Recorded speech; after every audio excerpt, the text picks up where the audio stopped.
Assalamualaikum semuanya. Halo teman-teman, jumpa lagi di channel Kiwangga GP dalam video problem catur 3 langkah mat.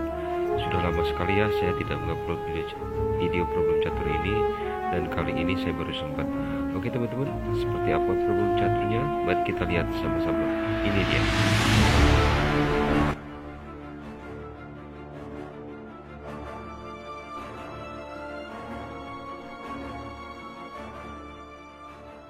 Nah teman-teman, jadi seperti inilah ya problem caturnya. Di buah hitam ada raja yang berada di B8, kemudian ditemenin oleh bidaknya yang berada di B3. Sementara untuk putih ada raja di F6 ditambah dengan menteri yang berada di F3, lalu peluncur berada di A5, kemudian ditambah dengan pion yang berada di A2, B2, D2, serta H6. Oke teman-teman, silahkan teman-teman simak ya, amati dan cermati kira-kira langkahnya apa dan kuncinya apa dan solusinya seperti apa ya.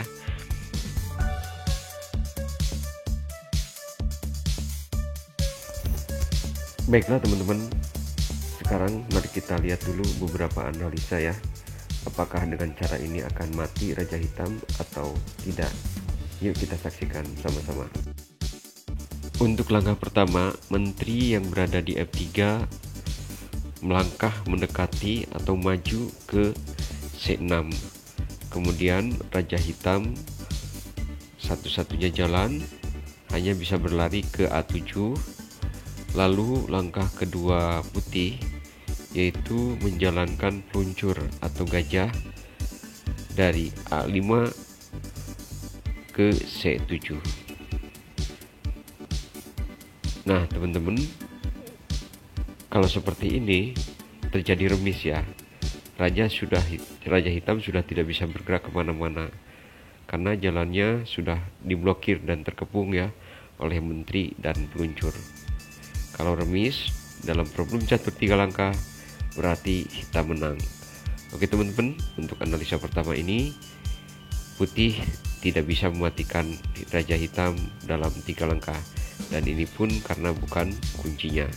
Oke, kita lihat berikutnya ya, analisa berikutnya dan analisa yang kedua. Siapa tahu aja dengan cara ini raja hitam bisa mati, dan kalian atau anda sekalian yang mahir catur tentunya sudah bisa menebak ya, atau mungkin sudah bisa memperkirakan. Oke, kita lihat analisa kedua. Sekak setelah 2 langkah pion putih yang berada di H6 ke H8, ini adalah langkah kedua putih ya. Raja lari ke D7 teman-teman, dan kemudian ini akan dilakukan skakmat oleh menteri H8 ke D8 ya, oleh menteri yang tadi baru saja menjadi menteri. Dan ini salah jalan untuk raja hitam kalau pion H6 berpromosi menjadi menteri. Seharusnya raja hitam larinya ke A7 kalau bidak atau pion H6 berpromosi menjadi menteri ya teman-teman. Teman, sekarang kita kembali ke posisi semula untuk melakukan alternatif atau solusi atau analisa yang ketiga. Oke teman-teman, sekarang mari kita coba dengan raja ya ke E6 mendekati raja hitam, dan kemudian raja hitam akan lari ke A7, karena kalau lari ke C8 dia akan mati 2 langkah oleh menteri disekak ke A8, makanya dia lari ke A7.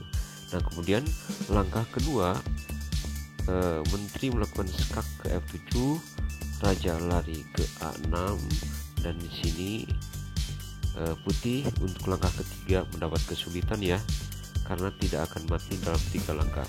Seandainya peluncur putih A5 akan bergerak ke atas, maka raja hitam akan lari ke B5, dan apabila peluncur putih bergerak ke bawah, maka raja hitam akan lari dan lolos ke B6. Nah seperti itu ya teman-teman ya, jadi tidak mati untuk analisa ini. Oke, kita kembali ke posisi semula. Baiklah teman-teman, di analisa selanjutnya kita akan mencoba menteri memakan pion hitam yang berada di B3. Nah, langkah terbaik hitam adalah raja hitam, yaitu ke A8. Karena kalau raja hitam lari ke C8, dia akan mati dalam 3 langkah ya teman-teman. Karena di langkah kedua, putih akan menjalankan menterinya ke B6, kemudian raja putih lari ke D7, dan selanjutnya langkah ketiga putih adalah menteri melakukan skak ke E6. Nah, matinya seperti itu ya.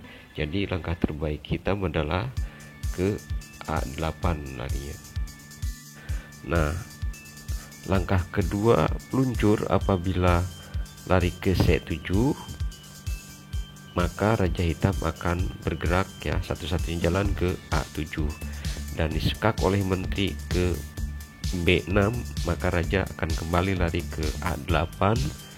Dan kalaupun misalnya raja hitam disekak ke B8 oleh menteri, maka larinya atau lolosnya ke A6.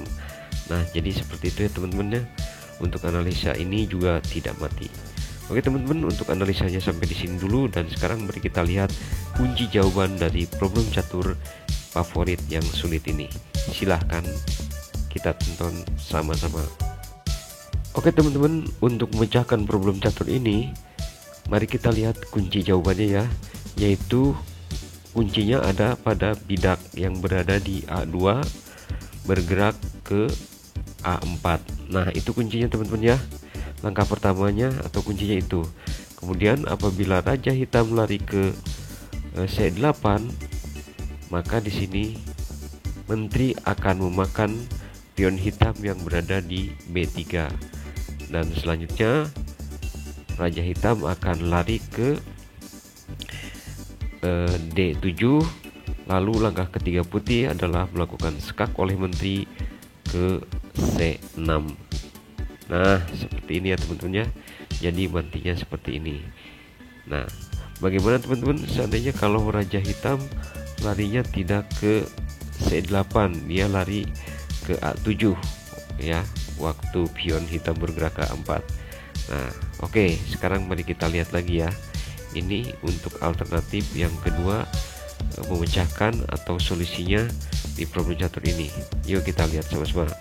Oke, sekarang giliran putih ya, langkah kedua yaitu peluncur lari ke C6. Nah, apabila raja lari ke A6, maka lakukan skak oleh menteri ke A8 dan akhirnya checkmate dalam 3 langkah. Jadi ada alternatif yang kedua ya teman-teman ya. Ada 2 alternatif untuk memecahkan problem catur favorit yang sulit ini.